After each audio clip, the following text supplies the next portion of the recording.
ब्रह्मा जी रोज दर्जनों प्राणियों का निर्माण करते और उन्हें कोई न कोई विशेष वरदान देकर धरती पर भेज देते। एक दिन उन्होंने एक आदमी बनाया और उस आदमी से पूछा, बताओ तुम ऐसा कौन सा विशेष वरदान दे दूं कि तुम धरती पर सुखपूर्वक अपना जीवन निर्वहन कर सको। उस आदमी ने एक क्षण सोचा, फिर बोला, भगवान मुझे कोई वरदान नहीं चाहिए, आपने मुझे इंसान बना दिया, यही मेरे लिए बहुत है। और अगर फिर भी आप मुझे कोई विशेष वरदान देना ही चाहते हैं तो मुझे धैर्य का वरदान दीजिए।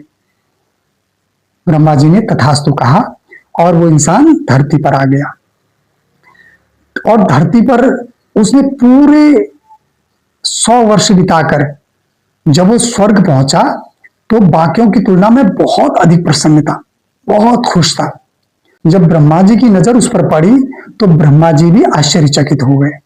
उन्होंने उस आदमी को अपने पास बुलाया और कहा, पुत्र, मैंने तो तुम्हें कोई ऐसा विशेष वरदान, धन, कीर्ति, वैभव, संपदा ऐसा कुछ दिया नहीं था, फिर भी तुम इतने प्रसन्न दिखाई दे रहे हो और पूरी उम्र काट कर तुम यहां आ गए। 100 वर्ष कम ही होता। उस आदमी ने कहा, गुरुवर, ये सत्य है कि आपने मुझे भले ही कोई विशेष वरदान नहीं दिया था, लेकिन जो आपने मुझे धैर्य का वरदान दिया था, वही धैर्य मेरे जीवन में सुख शांति लाता रहा और उसी धैर्य की बदौलत मैंने इतनी लंबी उम्र पाई।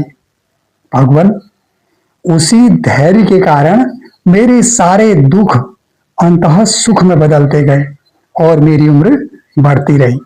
यही कारण है मेरी प्रसन्नता का, गुरुवर। उस आदमी की बात सुनकर ब्रह्मा जी भी उससे बहुत प्रसन्न हुए। अन्यों से बोले, देखो, तुम्हें इस आदमी से सीख लेनी चाहिए।